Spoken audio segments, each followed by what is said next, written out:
My father went to Clemson University. He graduated with a degree in physics, and for the first decade of his career, he worked with a defense contractor, decided that really wasn't for him, and by chance he was able to get a job with a bank in New York, working in computer operations. Now in 1970, computers were a whole lot different than they are today, and one computer would have filled this whole room here, this whole church. But it was a very stressful job, although he never showed the stress. He always was very even-keeled. My dad would come home from work. You wouldn't have known, was it a good day or a bad day? I think he just kind of left it all behind. And as he drove home, he just said, you know what, I'm going home to be now with my family. So in a very beautiful way, he passed that on to us as his children, to try to have a calmness, to try to be even-keeled, to not get involved in drama, because that's something that just sucks the energy out of people and out of situations. So my father enjoyed his career, but I think most of all he did really enjoy being a dad. I don't know if I ever really realized the stress that he was under, though, in his work life until he retired. And he retired at the age of 62. He was very blessed in that respect. And at that particular time, I remembered him saying after his retirement party that he was so glad and grateful that he wouldn't have to go to work anymore. Because all of the years, 40 years of working, there was a certain amount of pressure on him to provide for the family.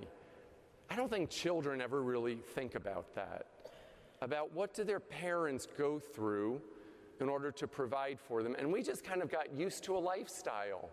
You know, we had a nice home, we went to Catholic school and had a decent education, went on a vacation every year, and we just kind of took that for granted. And it made me realize, wow, for 40 years, he went to work and he provided for us so that we would not have to worry.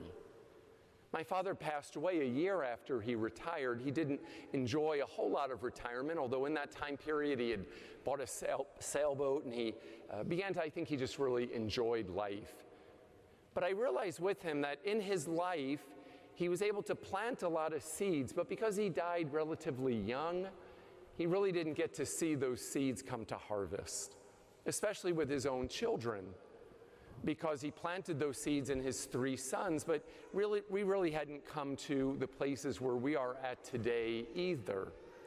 I think my dad would have loved, he used to come to the 5:30 Mass here back in the late 90s and in the early 2000s.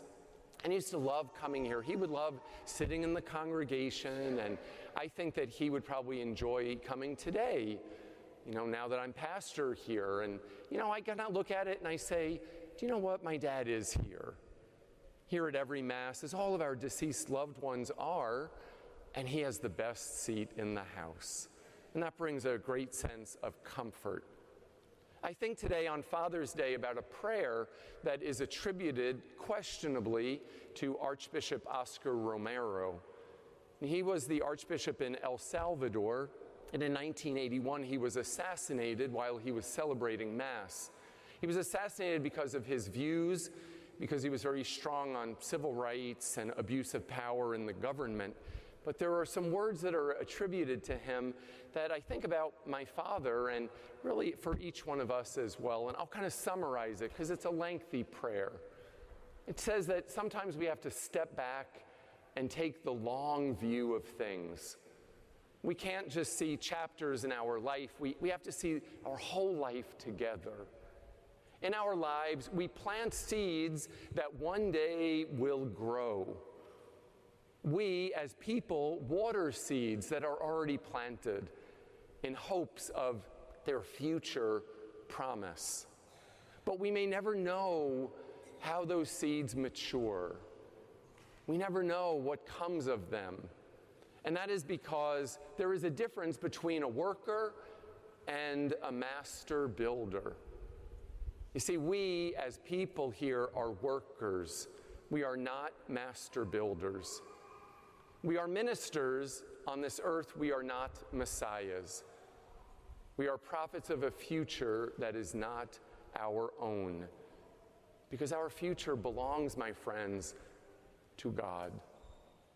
Our gospel reading today speaks about seeds and planting seeds, and specifically in the first story, the first parable that Jesus spoke about, it's a confusing parable.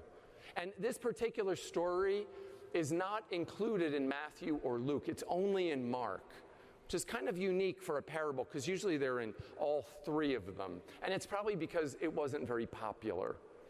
You see, the situation with this parable is that Jesus tells this story about the farmer goes out and plants the seeds, he rises day and night, and suddenly the seeds just come up, and he knows not how. How do the seeds come up? And then the farmer goes and harvests. So it makes it look like the farmer is not doing any work. But actually, we know that in an agricultural economy, farmers have a rough job. They have a lot of work. They have a lot of stress in their jobs, actually. But something about a farmer is they're very reliant on God. Because God provides the sun, God provides the rain, God provides the rich soil for the seeds to grow. So all of those things that are involved in the growing and the nurturing and the eventual harvesting and the cultivating of that seed that now becomes a plant and produces fruit, well, that's all out of it is all up to God. So what are we called to do in our lives? Plant seeds, partner with God, and wait and see what the results are. We cannot control everything that happens, but we're called upon to do the best with what we have been given. So tonight, I ask you to think of what seeds is God giving you to plant? Perhaps as a father on this Father's Day, a good chance to think about your own legacy. What have you done with what you have been given? Perhaps as a mother, maybe as a husband or wife, as a single person, as a priest or a seminarian. What is God giving to us every day and asking us to do? You see, we may not see the end results, and it's a shame because, you see, today we want instant gratification with everything. Could you imagine being a disciple in Jesus' time, and he talked about the building of the kingdom and a change in the world, and people are healed, and you get all excited about this. And then you realize, well, days turned into weeks. The weeks turned into 3 years. And then he ended up on a cross, and he was hated, and he was killed. And many of them, they never saw the fruits of the harvest of the faith, that they had left their nets to follow him, and they had left it all behind. But they never saw what the church would come to today, that today we're thousands of miles away from the place where they planted those seeds of faith. But the faith is alive, and the faith is growing because God continues to rely on us. So what are we doing with what we have been given? And do we realize that we cannot control our own destiny? Because remember, we are workers. We are not the master builder. We are ministers. We are not messiahs. We are prophets of a future that is not our own. It belongs to God.